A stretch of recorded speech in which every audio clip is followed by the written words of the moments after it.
Sabe que nós estamos no ano da misericórdia e todas as leituras que você puder fazer para compreender o contexto da misericórdia, nós lhe recomendamos. O meu livro, O Discípulo da Madrugada, é o itinerário de um ser humano que sai do legalismo religioso para entrar na força da espiritualidade, que é libertadora. Eu costumo dizer que muitas pessoas, na tentativa de viverem uma espiritualidade, elas se limitam a praticar uma religião. A prática de religião, até um ateu pode fazer. O que de fato faz diferença na nossa vida é quando nós entramos no coração da realidade. É quando nós permitimos que Deus é natural em nós. Ele é tão natural como a nossa respiração. Aí sim ele nos inspira caráter, verdade, bondade, beleza. Esse livro ele foi baseado a partir de uma das frases das bem-aventuranças. Bem-aventurados os puros de coração, porque só eles verão a Deus. Muitas vezes, quando a gente não tem o coração puro, a gente faz uma experiência muito primária de Deus. A gente até acha que encontrou, mas o tempo vai desmentindo a nossa experiência. E de repente, e como é que o tempo desmente a nossa experiência, que aparentemente era religiosa? Quando você percebe que não há sustento, quando você não consegue ser motivado por aquilo que você considera religioso. Porque a espiritualidade é o que nos mantém em pé, é o que nos faz enfrentar as mortes, as tragédias, as dificuldades e também as alegrias. Porque a espiritualidade é tão importante na nossa vida que ela nos ensina até a gente ser alegre. É diferente o espiritualizado do não espiritualizado quando ele precisa ser feliz. São muitas formas que você tem de buscar essa compreensão da misericórdia na sua vida. A Canção Nova, junto com a Obra de Maria, também está oferecendo a você uma oportunidade de ir à Terra Santa, ver de perto tudo isso, fazer uma experiência do misericordioso lá, através do acampamento de Pentecostes. Nós vamos viajar no dia 8 de maio e vamos ficar lá até o dia 16. Será uma semana de uma experiência lindíssima, andando pelos mesmos lugares que Jesus andou, e depois também tendo um congresso em Jerusalém, no sábado e no domingo de Pentecostes. E você é o nosso convidado para estar conosco. Eu serei diretor espiritual dessa viagem, os telefones estão aparecendo aí na sua tela. A Canção Nova, junto com a Obra de Maria, está oferecendo um câmbio muito abaixo do que você vê na televisão.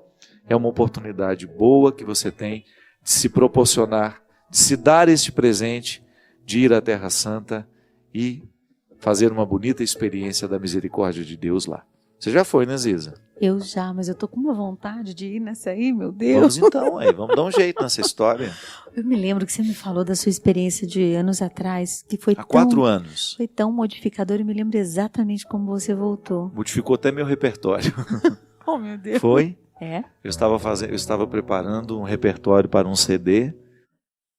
Não entrou nada daquilo que eu estava preparando. Foi engraçado, né? Durante uma palestra, Prado Flores pregando, e eu fui começando a sentir uma coisa que há tanto tempo eu não sentia, e era no meu entendimento, sabe? Não era emoção.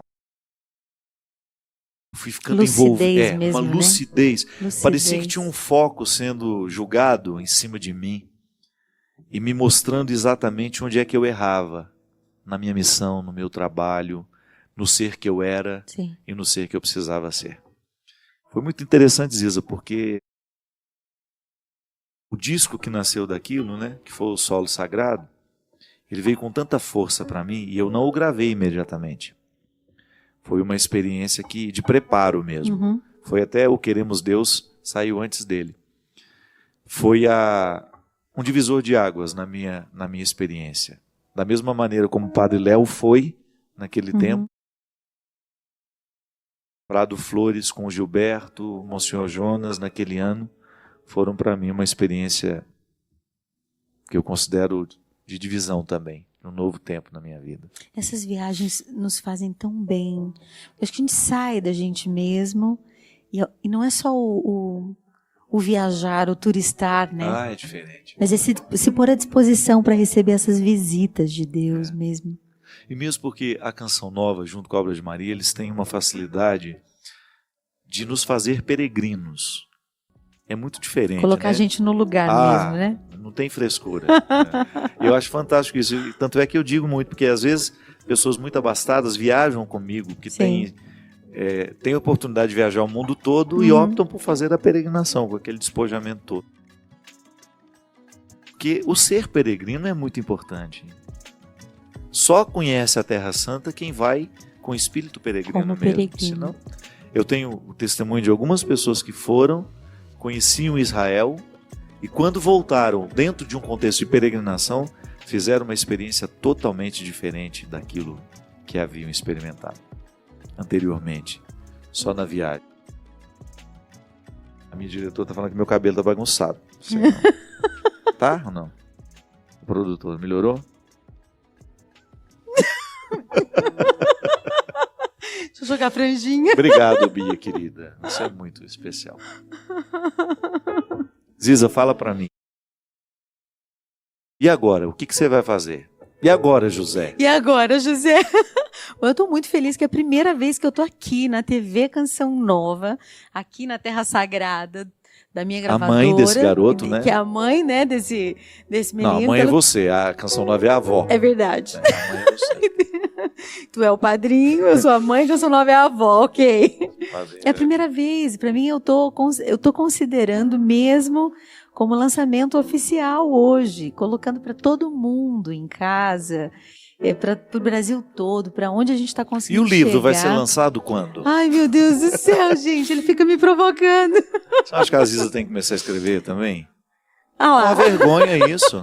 Sim, escreverei. Desse ano não passa, gente. É promessa para mim mesma. Então vai fazer bem para você e para nós. Vai sim. Eu já comecei a rascunhar, o Fábio pega muito no meu pé, o Padre pega muito no meu pé, mas vai sair. Então, agora é trabalhar, cantar. Já tô por aí Vamos cantando. ter oficina Vivas em que lugares para as São pessoas que querem Paulo. participar? Ó, para conhecer tudo da Oficina Viva e também de onde a gente vai estar andando com o Projeto Segredos, com a Tour Segredos, é entrar no site da Oficina Viva ou no meu. Mas a oficina, os cursos que a gente estava falando agora há pouco, eles vão acontecer em São Paulo, que a nossa sede em São Paulo é no Mosteiro de São Bento, aonde acontece a Oficina Viva, o curso ali, o SEB. Que beleza, hein? Dentro do mosteiro? Um privilégio. Que privilégio, meu Deus. Apadrinhada pelos beneditinos de forma O maravilhosa. que a gente faz para ser querido por eles? Ai, meu Deus. Mandar um cartãozinho. Quem é o faz uma abade lá? visita. Dom João, quero aproveitar e mandar um Ô, beijo. Dom João, Dom gosta João. de mim também, para o senhor me Beijo, receber Dom de vez João, em quando. querido. Ele é meu padrinho da Oficina Viva O dentro senhor do podia mosteiro. gostar de mim para vez em quando eu passar uma noite aí, Meu passar um Deus dia do com céu. vocês. Pois vamos, eu te levo, te apresento pessoalmente, ô Dom Mas João. às vezes ele não vai gostar de mim, eu só gosto de você, então. Olha lá. Sou pessoa boa, eu mando minha carteira de vacinação, tá em dia. Oh, meu Deus. Dom João, acolhe esse menino lá, por favor. Você sabe, agora eu falando sério, eu tenho um fascínio por mosteiro, que é uma coisa impressionante. Sério? Eu sei que eu não tenho vocação para viver lá dentro, mas ele me fascina. Aquela vida austera, rígida. aquela cela, aquele despojamento. Primeiro porque eu já tive uma experiência disso na minha vida. O meu noviciado foi muito austero, a gente vivia um tempo muito parecido com a vida dos monges. A gente acordava às 4h30, 5 da manhã, enfim, um horário que nem Deus está acordado, mas a gente ia rezar nessa hora. E eu ficava impressionado de ver, com o passar do tempo, Ziza, porque era pesado no dia a dia. Sim. Trabalho e oração. Durante 1 ano e meio, trabalho e oração, como vivem os monges. Ora et labora. Sem ir em casa, sem receber visita. Claro, eu tinha visitas, mas com muito mais restrição. Impressionante como essa vida me chama a atenção. E agora é interessante que nos últimos retiros que eu tenho pregado, tenho trabalhado muito a partir de Santo Antão, a vida monástica. Ainda hoje eu estava lendo Thomas Merton, ele dizendo que tudo que a gente precisa para ser feliz já está em nós. Está em nós. Esse é o princípio monástico também, né? De estar na sua cela que é você mesmo, você próprio, e viver com nada, né? E você não o tem... menos possível. Justamente, você fala isso, me emocionei até nesse momento, que alguém te fala, que um amigo, não sei qual é o padre que te disse isso. O Martim, que me disse que rico não é aquele que tem muito, mas rico é quem precisa de muito pouco para ser feliz. Para ser feliz. O monge é uma... Isso. Eu celebrei lá com as irmãs do Mosteiro de São João em Campos do Jordão. Eu vi no seu Snapchat. Os doces que emagrecem, Sim, elas os são doces danadinhas. que emagrecem. Quando for lá em Campos do Jordão, ela tem uns biscoitinhos de brigadeiro que são emagrecedores. Diz que emagrece muita gente na região da cintura. Deus está vendo. É uma beleza. A freirinha prometeu que emagrecia. Sim, eu perguntei para ela, irmã, se emagrece? Mesmo. Ela, aquele sorriso mais lindo do mundo. Muito, padre, emagrece. Biscoitinhos de nata também, que tiram culotes das mulheres, impressionante. Mas eu estava vendo, é claro que elas têm problemas, é claro que não é uma vida fácil lá dentro. Não é nada fácil. Não é nada fácil, é difícil a convivência entre elas, como em qualquer lugar que existe projeto de santidade, as pessoas que se levam a sério têm dificuldade umas com as outras. Sim. E vão lapidando isso no dia a dia. Mas eu fiquei pensando, meu Deus, que vida bonita essas pessoas optaram por ter. Porque é um despojamento que nos desconcerta. Porque quando eu preciso passar pela experiência do despojamento, ele me faz bem. Sim. Quando eu venço as primeiras horas do desconforto, que você chega, nossa, não tem aquilo que eu esperava, não tem os recursos que às vezes eu acho que eu preciso para ser feliz, e de repente... É bem isso, né? De repente você não tem, o seu celular fica 3 dias sem funcionar, e você funciona perfeitamente. A gente viver sem. É interessante quando a gente observa que quando a gente se desapega de alguma coisa, a gente diz para essa coisa, você não me domina mais, né? O desapegar é dizer para esta coisa, agora sou eu que estou te dominando e não você me dominando. Então, muitas vezes a gente tem dificuldades de soltar, porque a gente não tem muita noção do quanto esses apegos nos dominam, nos definem, nos aprisionam. Isso que é o bonito. Às vezes eu olhava a vida das monjas e dos monges e eu pensava que era Deus que obrigava eles a viverem daquele jeito. Eu pensava, gente, mas Deus é brabo demais. Como que é isso? Vai dormir 7 da noite, acorda 2 da manhã, come pouco, tudo magrinho, não entendi. E só com a maturidade, devagarinho, eu fui observando que era uma escolha livre em viver com quase nada e ser mais livre ainda por isso. É uma escolha. Então, especialmente... Ele escolhe não ter, né? Escolher não é não porque ter. ele não pôde Exatamente. ter, ele escolheu não ter. E o quanto isso nos deixa mais livres e mais seguros.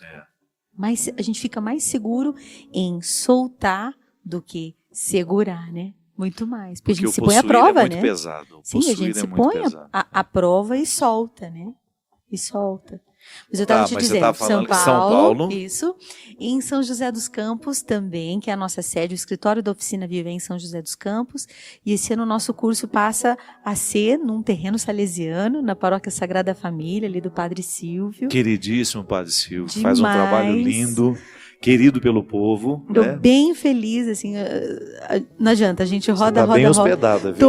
Tô com beneditinos, os salesianos, e no Rio de Janeiro também tem Oficina Viva, e ali a nossa sede, nosso lugarzinho onde a gente vai estar esse ano, é ali na Paróquia Cristo Redentor. E onde fica? Em Ipanema, pertinho do Arpoador. Nossa, gente, mas ela está muito mal localizada no Rio de Janeiro. Nosso Senhor tem dado, assim, mimos. Eu falo que ele muito agora, dá e muito cobra também, mas viu? Sabe o que é interessante? Quando você tem uma situação assim, uma boa localização, facilita a vida de todo mundo, né? De quem quer participar. Sim. Porque se você tem um lugar mais central, você proporciona a facilidade do deslocamento. Então, esse ano a gente está em São Paulo, Rio de Janeiro e São José dos Campos. Nós já estivemos em Belo Horizonte, em Brasília, em Porto Alegre. Isso nesse curso continuado. Eu ia todos os meses para essas cidades. Você faz um roteiro de itinerante, então. Sua disciplina muitas tem sido pessoas essa. me pediram para voltar para Brasília, para BH, para Porto Alegre, mas esse ano, como eu também tenho que priorizar o lançamento do DVD e com o trabalho da Tour Segredos para o Brasil todo e fora do Brasil também, como eu já comecei agora na Itália, então a gente ficou com 3 cidades só, mas graças a Deus a oficina está tendo mais professores também, vamos crescendo devagarinho nesse trabalho. Então, o que eu vou fazer agora? O que é agora? Cantar muito, dar muita aula e escrever o livro, né, padre? Escrever um livro. Porque tem muita bem-aventurança aí que merece ser partilhada. Sim, se Deus quiser. Ziza, eu acho que o testemunho é o que há de mais arrebatador na vida de um evangelizador. quando você tem a oportunidade de contar a outro o que Deus fez em você. Uma coisa é você fazer discurso para o outro, tentar convencê-lo pela força do argumento. Sim. Pela força do argumento. Qualquer pessoa cria habilidade para isso e faz. Agora, uma vida que merece ser contada, não pode ficar. É o que Jesus dizia, né? Porque às vezes a gente tem a tentação de pensar que essa vela que ele fala que não pode ficar debaixo da mesa é uma coisa bonita. Não é não. Muitas vezes o que ele quer que a gente tenha coragem de mostrar é aquilo que foi um dia muito penoso para nós e que por acaso hoje está interessante de ser visto. E que precisa, né? Para que todo mundo tenha esperança. É isso, né? Que ilumina. Para que o outro se sinta, meu Deus, ela também passou por isso. Eu acho que isso é o que mais tem me impelido a ouvir. Quanto mais verdadeiro a gente se torna, mais as pessoas estão interessadas em prestar atenção no que a gente diz.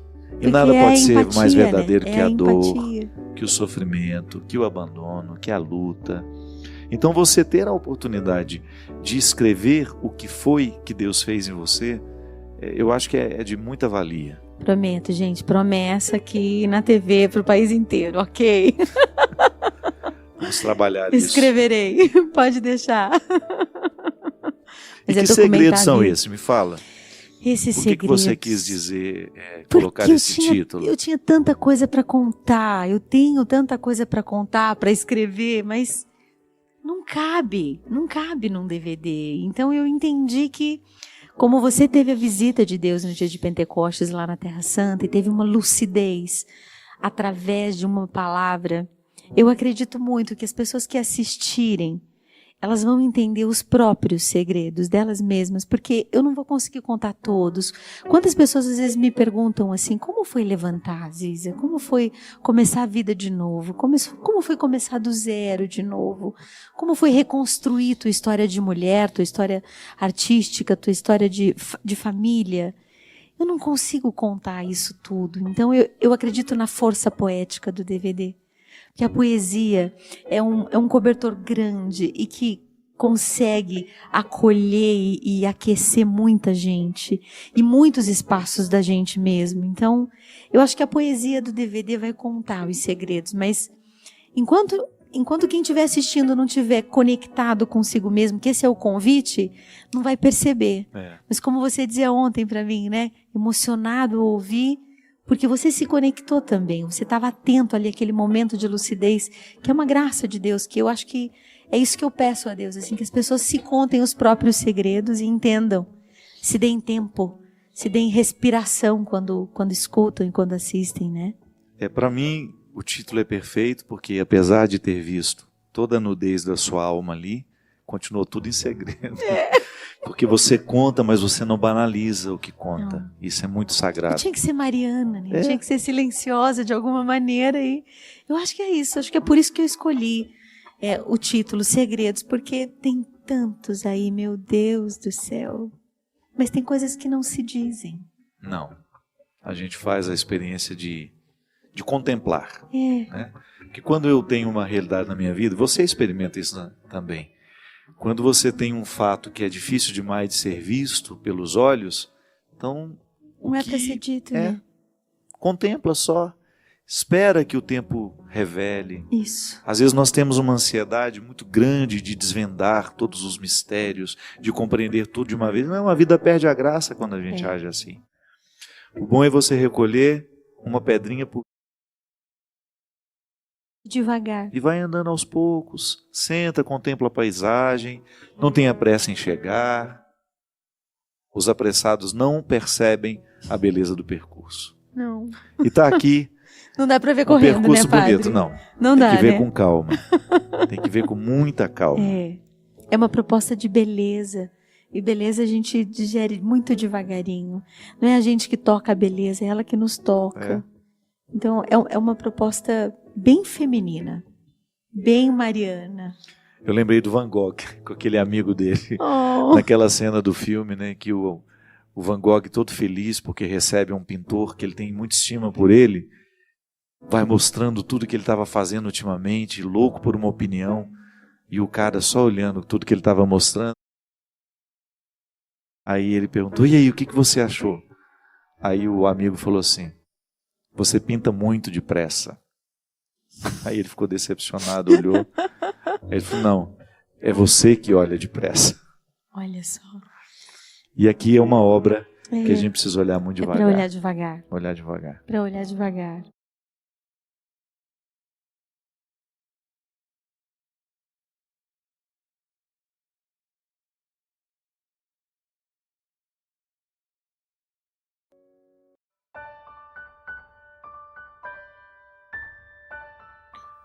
Para mim é uma terapia esse lugar aqui. Eu acredito, sabe o que eu fico pensando, minha gente? Que a vida cristã, ela tem que ter uma rotina. Uma rotina que nos coloque com hábitos saudáveis. Da mesma maneira como o corpo precisa de uma rotina saudável, a vida cristã também precisa. E eu fico identificando que nós somos muito pobres quando o assunto é vida espiritual. Nos faltam espaços para o cultivo da verdadeira espiritualidade. Que, vou dizendo logo, espiritualidade é tudo aquilo que enche o nosso corpo de espírito, de alma, sem querer separar corpo e alma, mas apenas usando a linguagem pedagógica da divisão. Eu tenho realidades físicas que eu preciso cuidar, e eu tenho realidades espirituais que eu preciso cuidar, e eu cuido disso tudo junto, mas são ações específicas. O meu corpo precisa estar nutrido para ele ter saúde. Até para eu fazer um raciocínio, eu tenho que estar bem alimentado. E o espírito precisa de alimentos específicos. E a nossa rotina não é muito favorável à vida espiritual. Nós somos especialistas cada vez mais por conta das circunstâncias do mundo moderno, né? Esse mundo onde nós estamos situados. Nós temos uma facilidade muito grande de viver para fora. E nós não damos à nossa vida interior o mesmo tempo e a mesma intensidade com que nós damos à nossa vida exterior. Eu me lembro que quando eu comecei a ficar muito conhecido, isso significa sair dos muros da Igreja Católica, né? Que antes eu era conhecido dentro do contexto católico, um padre que fazia um trabalho aqui na Canção Nova. E depois, quando comecei a ter esse trabalho que me expôs em muitos outros lugares, eu fiquei muito assustado com a perda da privacidade, porque todo mundo acaba se interessando de maneira, às vezes, nem sempre interessante por você. E eu cheguei à conclusão de que quanto mais conhecido a gente fica, mais reservado, mais vida pessoal, bastidores a gente precisa ter. E isso não é um privilégio de quem é conhecido, não. Você, quanto mais cresce a sua vida para fora, 2 vezes mais tem que crescer a sua vida para dentro. Senão você não suporta. Falo de trabalho, por exemplo. Quanto mais a gente trabalha, maior deveria ser o nosso cuidado com o nosso descanso. A gente não pode fazer o desequilíbrio, né? Trabalhar demais e descansar de menos. Às vezes nós trabalhamos demais, descansamos de menos. Nós temos pavor de agenda vazia. Às vezes eu fico vendo lá, por exemplo. Precisa fazer tal coisa. Mas eu não tenho data para isso. Aí a pessoa fala, a pessoa lá do meu escritório, né? Não, dia tal você está livre. Sim, mas é o único dia que talvez eu tenha para cuidar de mim, para cuidar das minhas necessidades, né?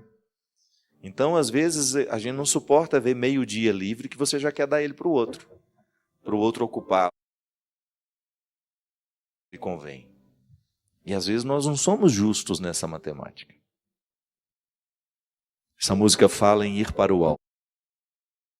A dinâmica da vida cristã é sempre buscar as coisas do alto, a gente já sabe disso. Já ouvimos muitas vezes. Mas a gente só chega às coisas do alto com rotina. Busca pessoal diária, de incluir na rotina dos nossos dias, ainda que sejam 5, 10, 15, 20 minutos, onde a gente possa passar no filtro da vida tudo aquilo que nós estamos escolhendo e vivendo, porque senão a gente fica intoxicado. E as toxinas, da mesma maneira como a gente se intoxica com um alimento ruim, a gente também se intoxica espiritualmente, afetivamente, emocionalmente. E toxinas estão por aí o tempo todo. Você abre a sua rede social e você vai ter 1000 palavras tóxicas lá à sua disposição. Gente palpiteira, gente infeliz, gente maldosa, gente cruel, o tempo todo. Você escolhe. Se você guarda para você a visão que de fato tenha correspondência aquilo que você precisa naquela hora, ou se você vai intoxicar-se com os venenos do mundo, que são muitos. Essa semana mesmo, as redes sociais estão pesadas. Impressionante. Tanta gente brigando, tanta gente discutindo, tanta gente expondo a outra. Pesadas. Falam publicamente aquilo que deveria ser pela educação, se falar em particular. Estou falando de mim não, viu? Estou falando, você que frequenta sabe como essa semana foram muitas as situações em que outras pessoas foram expostas. E não se trata de defender não, se trata de refletir sobre o que nós escolhemos alimentar. O que a gente busca?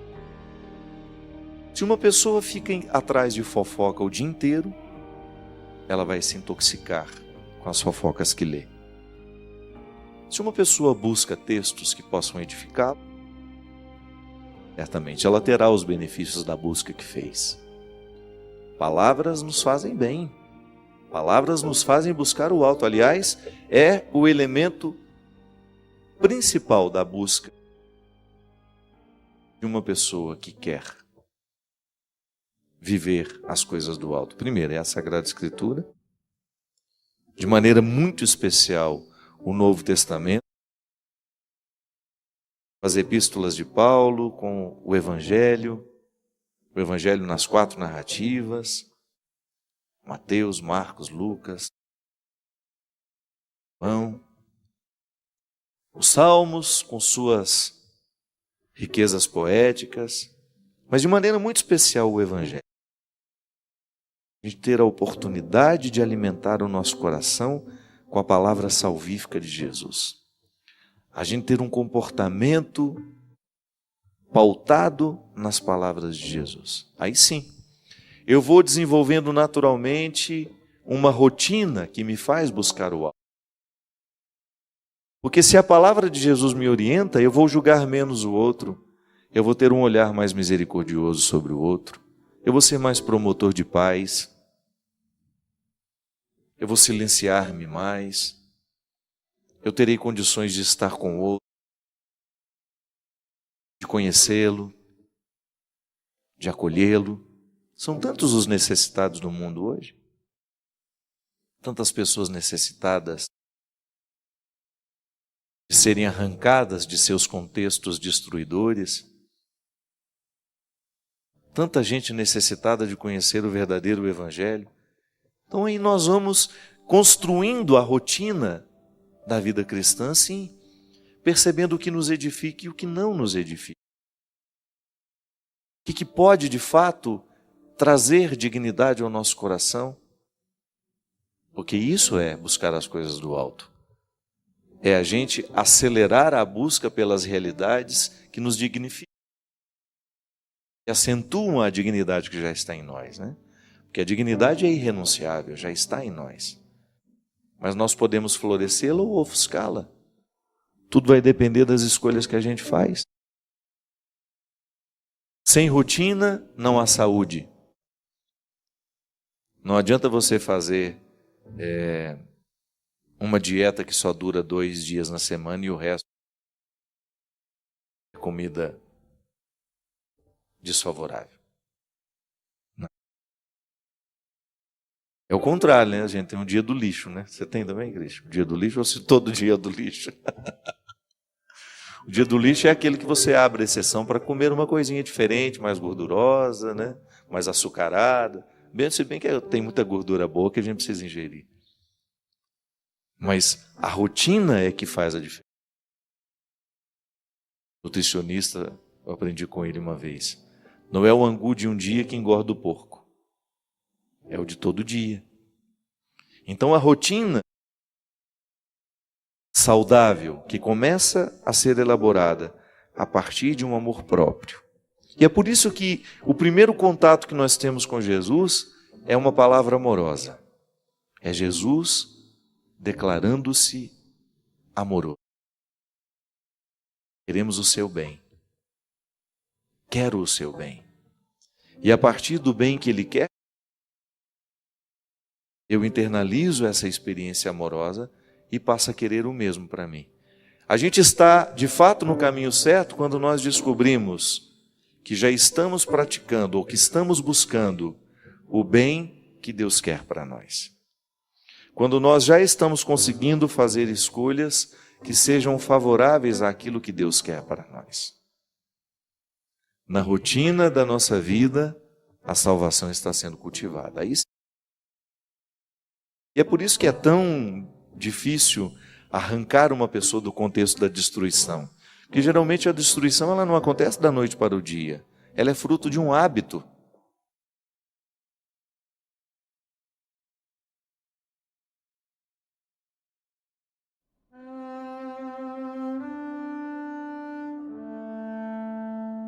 É renovar as esperanças na vida e, o mais importante, acreditar em você de novo.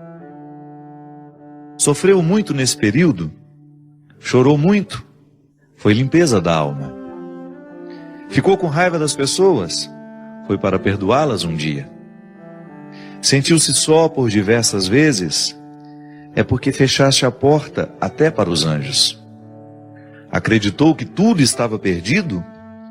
Era o início da tua melhora. Pois é, agora é hora de reiniciar.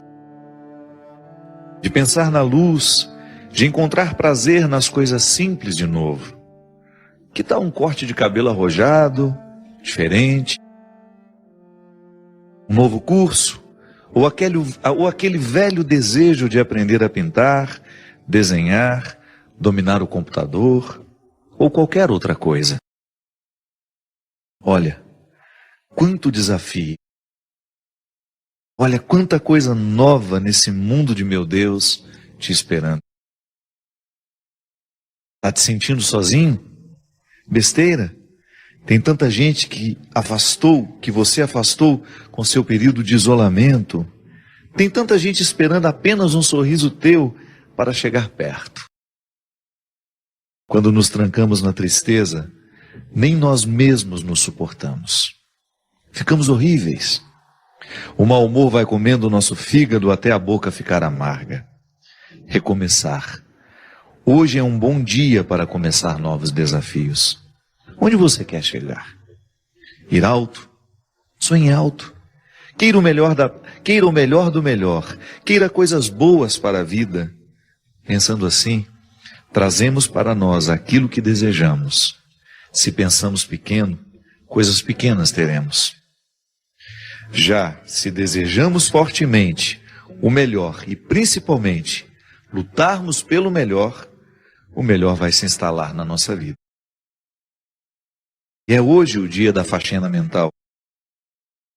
Joga fora tudo que te prende ao passado, ao mundinho de coisas tristes, fotos, peças de roupa, papel de bala, ingressos de cinema, bilhetes de viagens e toda aquela tranqueira que guardamos quando nos julgamos apaixonados. Jogue tudo fora, mas principalmente esvazie seu coração. Fique pronto para a vida, para encontrar de novo o amor. Lembre-se, somos apaixonáveis. Somos sempre capazes de amar e ser amados. Amar muitas vezes, muitas pessoas. Afinal de contas, nós somos o amor. Porque sou do tamanho daquilo que vejo, e não do tamanho da minha altura. É com muita alegria e com esse poema, que eu não sei, na verdade não é um poema, um texto encontrei na internet outro dia, achei muito simples, mas ele tão direto, tão capaz de realmente nos dizer coisas simples que às vezes nós já estamos até acostumados a ouvir. Eu gosto sempre de dizer que às vezes a palavra que transforma a nossa vida não é a palavra ordinária. É aquela palavra ordinária dita no momento certo e da maneira certa. Porque às vezes nós já escutamos isso muitas vezes. Um texto motivador, como tantas vezes você já teve a oportunidade de ter contato no Facebook, ou alguém te lhe dizendo, um e-mail que você recebeu. Autores desconhecidos, né? Porque esses textos chegam, às vezes chegam assinados pelo Drummond de Andrade, mas não foi ele que escreveu. Só para dar autoridade ao texto, às vezes as pessoas colocam um autor conhecido. Não, é um texto que qualquer pessoa poderia ter escrito no momento em que ela pensou a própria vida, a dinâmica da própria vida. Mesmo que você não seja um literato, é possível que você já tenha pensado tudo isso ali. Mas de repente aquela palavra dita no momento certo, quando você escuta aquilo no momento correto, ela tem um poder transformador sobre nós impressionante. Essa faxina que o escritor desconhecido nos propõe, com esse texto se chama Recomeçar, serve para nós nesse momento em que, ao olharmos para a morte do outro, pensamos a nossa. Na filosofia a gente aprende que a única forma que a gente tem de experimentar a morte, antes de morrer, é claro, né? Porque a morte é o acontecimento que nós vamos, de fato, saber o que é morrer, é no momento que a gente morre. Não há uma outra forma de experimentar a morte pessoal senão morrendo. Então, como isso vai ser o ato definitivo,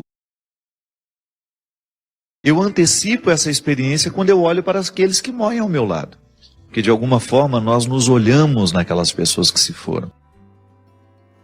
É uma maneira que eu tenho, que você tem, de olhar para a sua morte, é naquele que morre. É um impacto sobre nós. A morte dos outros nos impacta. E ao olhar, ao sentir esse impacto, é natural que você também passe a sua vida limpo. Ah, padre, mas eu não ando de avião. Mas você também corre os riscos diários. A vida é perigosa, ela é sempre perigosa. Viver é perigoso, como dizia Guimarães Rosa, na introdução do seu Grande Sertão Veredas. Viver é perigoso. É sempre uma peleja, é sempre uma luta diária para a gente sobreviver. Eu vou atravessar a rua, eu corro risco de ser atropelado. Eu vou pegar um carro, vou para a estrada, eu corro risco de sofrer um acidente. Tudo é perigoso. Mas eu não falo desse perigo que você... Não é para virar uma neurose em nós isso. A gente precisa viver com a boa fé, né?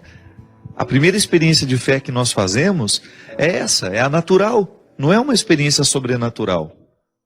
Eu confio no outro. Eu confio no motorista do ônibus, eu confio no motorista do metrô, eu confio no piloto do avião, eu confio no padeiro. Né? Porque em nenhum momento você vai comprar um pão desconfiando que ele colocou um veneno no pão, que ele envenenou aquela massa e que ele quer matar todo mundo naquele dia. Nós confiamos nas pessoas. Você abre um pote de doce, você come, não passa pela sua cabeça a possibilidade daquele doce estar envenenado. Faz parte da boa fé. É a fé mais natural que nós experimentamos na vida, que é aquela que lhe dá condições de sair na direção do colo da sua mãe, quando você ainda não sabe andar, e dar os primeiros passos. Essa fé nos encaminha e que nos faz viver a vida sem neurose. Claro, tem gente que precisa até se tratar, né? Há um determinado momento da vida que tem tanto medo de morrer. Geralmente quando a gente está vivendo um momento muito bom da vida, as pessoas costumam desenvolver essa fobia, o medo da morte. Então depois precisa administrar até com medicamentos, para voltar a viver com naturalidade.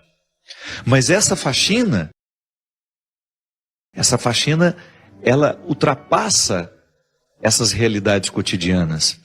Ela entra lá no mais profundo do sentido da nossa vida. É lá onde a gente precisa retirar os excessos, para que a gente tenha condições de extrair o que realmente importa. Porque todos nós queremos ser felizes. Às vezes não somos felizes é por causa das escolhas erradas que a gente faz. E quando eu falo de felicidade, eu não estou falando de ausência de problemas. Essa é utópica, essa não existe. Eu estou falando da possibilidade de nós vivermos confortáveis em nós. De você olhar para a vida que você está vivendo e você ficar satisfeito com o resultado que você está tendo. Isso é possível. A nossa vocação é essa. Não é ter uma vida extraordinária. Porque às vezes a gente olha para as pessoas famosas, né? A gente fala, nossa, que vida extraordinária deve ter aquela pessoa. Nada. Quando ela chega em casa, quando ela está a sós com ela, com as pessoas que fazem parte do mundo dela, aquele é absolutamente ordinário como a vida de todo mundo. Os palcos não são eternos. Aquele astro do cinema que você vê brilhando na tela, olha o que aconteceu com ele. Um homem que ganhou Oscar, um homem que ganhou inúmeros prêmios ao longo da sua vida e de repente não consegue administrar a infelicidade do momento, ou não soube administrar o sair de cena, porque isso também é perigoso. Ninguém está livre de perder o sentido da vida. E eu particularmente penso que pode ser para mim e para você uma oportunidade de nós revermos o que estamos fazendo na nossa vida. Às vezes a gente corre demais, às vezes a gente se expõe a um contexto de tanta necessidade, que a gente acaba morrendo antes da hora. Talvez esteja numa época em que as pessoas estejamos vivendo uma época em que as pessoas precisarão simplificar as suas vidas. Tamanha a complexidade do mundo. O mundo é cada vez mais complexo, minha gente. Porque quanto mais ele facilita a nossa vida, mais complexo ele fica. Porque ele gera possibilidades. Um mundo que oferece muitas possibilidades ao ser humano, de deslocamento, possibilidades de conhecimento, de entretenimento, ele vai ficando cada vez mais complexo. Não é um mundo simples que nós tínhamos há 100 anos atrás. Onde você tinha, para fazer uma viagem para chegar na Europa, você levava 10, 12 dias de navio. Hoje não, 8 horas de avião você está lá. Você pousa em Portugal. Essas facilidades complexificam a nossa vida. E quanto mais a gente pode, mais complexo a gente fica.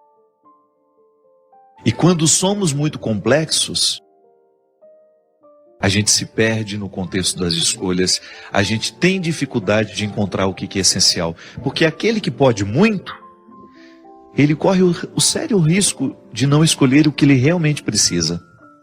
Porque entre aquilo que a gente pode e entre aquilo que a gente realmente precisa, há uma distância muito grande. E só a sabedoria nos faz reconhecer, no meio de tudo isso que eu posso, o que realmente preciso. É aí que eu digo que precisamos fazer a faxina. Por causa dos excessos que fazem parte de nós.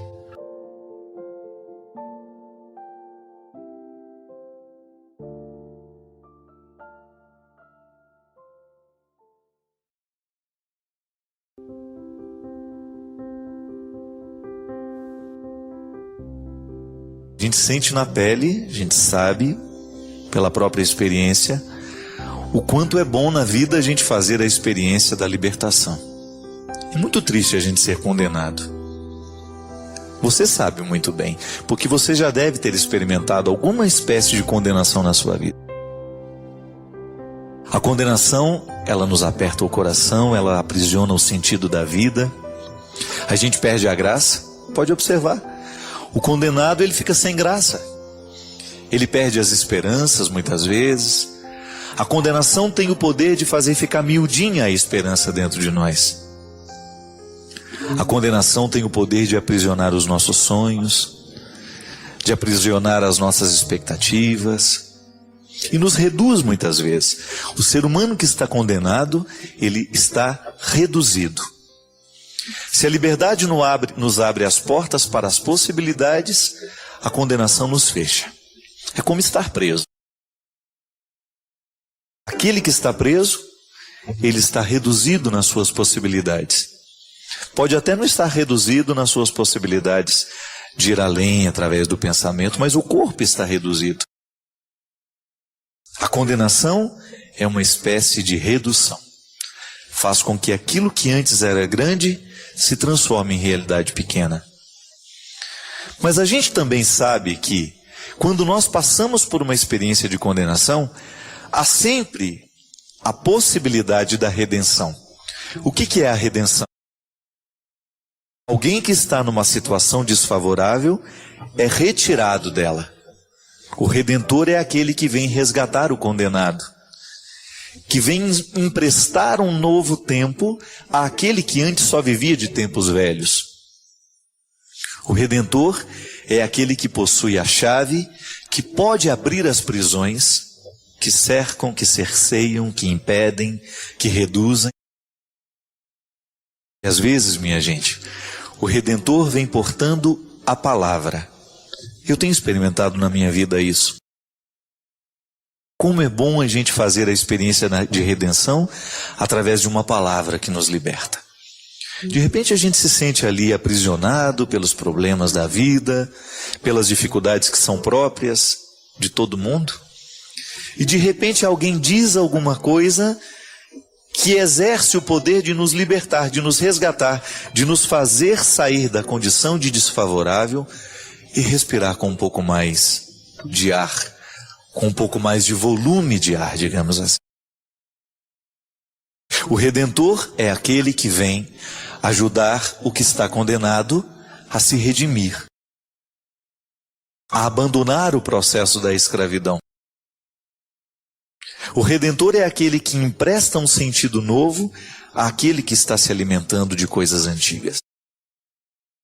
A redenção pode nos vir através de um gesto, através de um olhar. É interessante como um olhar pode ser redentor, salvífico. Você já deve ter experimentado isso. De repente você chega num lugar que você não conhece ninguém, você fica meio perdido e de repente você é encontrado por um olhar que lhe conhece. E ele lhe sorri através dos olhos. Existem olhares que sorriem, não é verdade? E você sente que aquela pessoa lhe salva do anonimato, lhe salva daquele momento de desconforto. É muito ruim você estar num lugar onde as pessoas se conhecem e você não conhece ninguém. E de repente um olhar é salvífico. Ele lhe encontra e lhe traz para o meio. Ele lhe resgata. Ele lhe coloca no centro. O olhar redentor, a palavra redentora, o gesto redentor. Fico pensando, minha gente, que na doença, quando nós estamos fragilizados, nós precisamos muito de olhares e gestos redentores. É por isso que você que é médico pode exercer de maneira muito bonita na vida dos seus pacientes esse poder de ser redentor. O outro está numa situação desfavorável, está doente, não sabe o que tem, não sabe compreender da mesma forma como você compreende. Aí, a sua informação carinhosa, explicando para o doente o que ele tem, é uma maneira de resgatá-lo. É uma maneira de emprestar a ele a possibilidade de enfrentar com um pouquinho mais de qualidade aquele momento difícil. Hoje eu estou motivado a dizer tudo isso por uma razão muito simples. Hoje eu passei o dia em Barretos, acabei de chegar agora para fazer o programa. E lá pude fazer a experiência de conhecer os detalhes do Hospital do Câncer. Aliás, um dos hospitais que mais atende paciente de cânceres no Brasil hoje. Pacientes de câncer do Brasil inteiro são levados para Barretos. E eu fui lá. Nós já somos parceiros do hospital desde o ano passado. Ajudamos o grande Henrique Prata, que seguindo o sonho do pai, está mantendo aquela obra e fazendo crescer cada vez mais. E o bonito que motiva o coração do Henrique, sabe o que é? É fazer um hospital 100% SUS. Todo o atendimento que acontece em Barretos, no Hospital do Câncer, é gratuito. E ele enchia os olhos hoje, a voz de emoção, para dizer: padre, estes são os melhores instrumentos que existem no mundo para o tratamento, para diagnosticar. Só que lá nos grandes hospitais só os ricos podem usar. Aqui não. Esses aparelhos estão à disposição do nosso povo pobre, a quem não tem o direito de pagar. O gesto do Henrique Prata é um gesto redentor.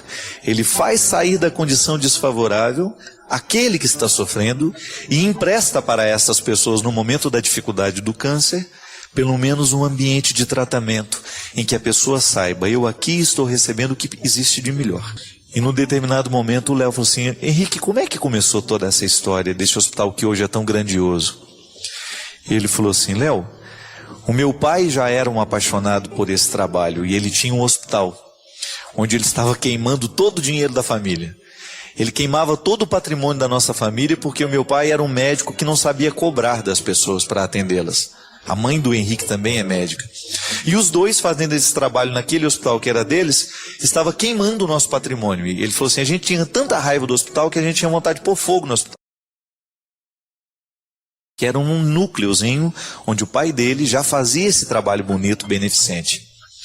E um belo dia, depois de pagar mais de $1.500.000 de dívida daquele hospital do meu pai, por causa das muitas caridades que ele fazia, um dia eu fui lá para tentar resolver aquilo, para acabar com essa história, para o meu pai não terminar de queimar o dinheiro dele.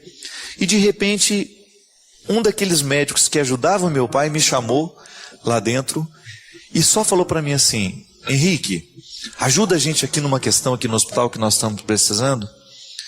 E mostrou para ele uma pequena sala ambulatorial que existia e disse: se a gente trocar esse foco de luz, acendeu para ele ver, se a gente trocar esse foco de luz e colocar um outro que custa $5.500 de sala ambulatorial, nós vamos passar a ter uma pequena sala de cirurgia.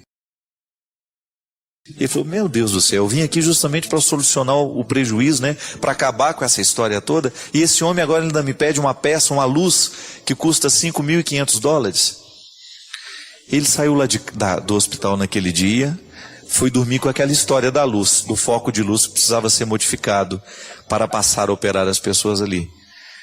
E no outro dia, minha gente, ele já acordou, consciente de que ele tinha diante dele uma missão. Veja bem que Deus mexeu no coração do Henrique a partir de um foco de luz que precisava ser trocado. Um fraco para ser trocado por um potente que poderia iluminar uma mesa de cirurgia. E foi assim que nasceu esse grande hospital do câncer que atende o Brasil todo. E eu achei aquilo tão bonito que eu fiquei pensando lá no fundo do meu coração, né? Trocar uma lâmpada mudou a vida de um homem. Ele descobriu que é possível salvar as pessoas de maneira muito concreta.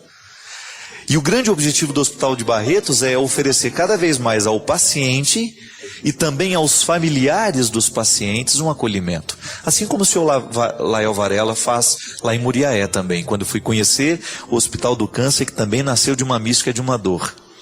A família Varela se dedica a esse hospital, oferecendo também serviço qualificado, atendimento aos pacientes de câncer, da oncologia, e oferecer também aos pacientes, aos familiares dos pacientes um lugar.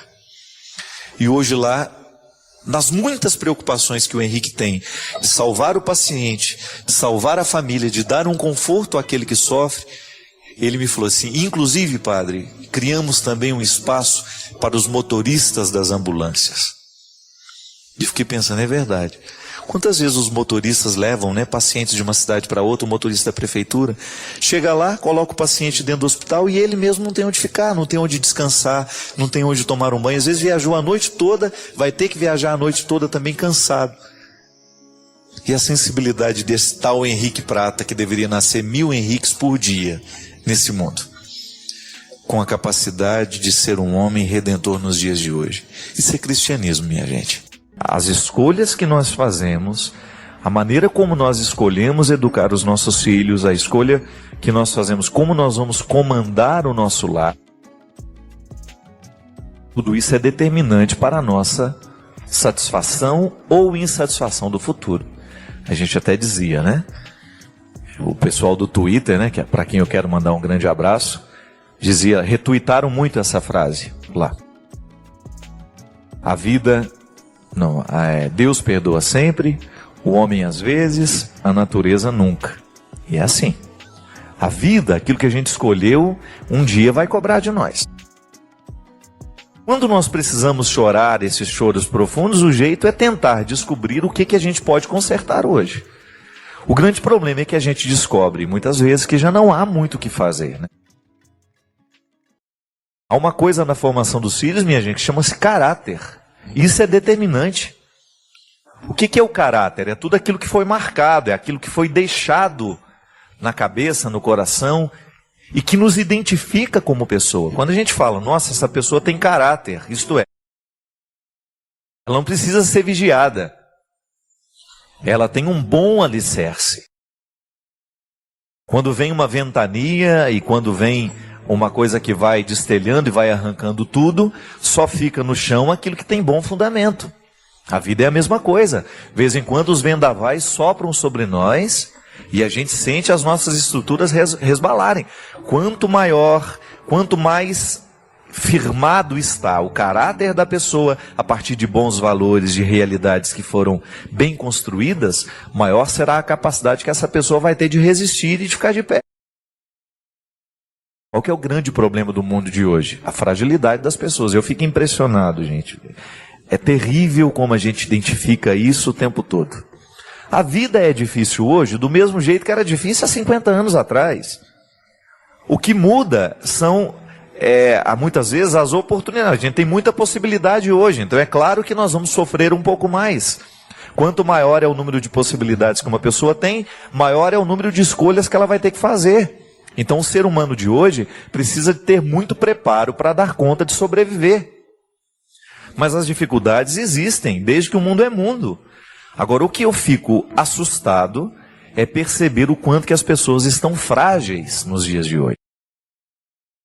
Entregam os pontos muito facilmente. É impressionante o quanto que hoje nós não estamos dispostos a viver os sacrifícios que a vida nos pede.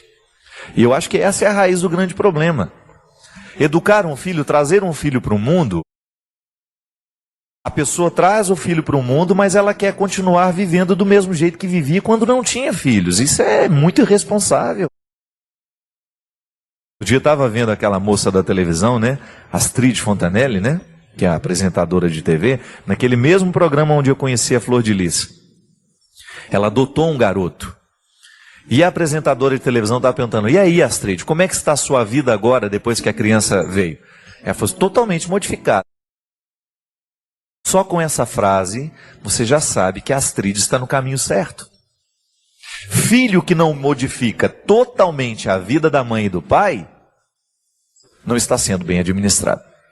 Aí a apresentadora falou, mas como assim? O que mudou? Ela falou assim, eu não saio mais como saía no passado.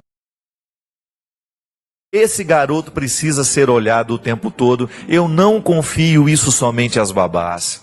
Eu faço questão de ficar com ele o tempo maior que eu puder. Por quê?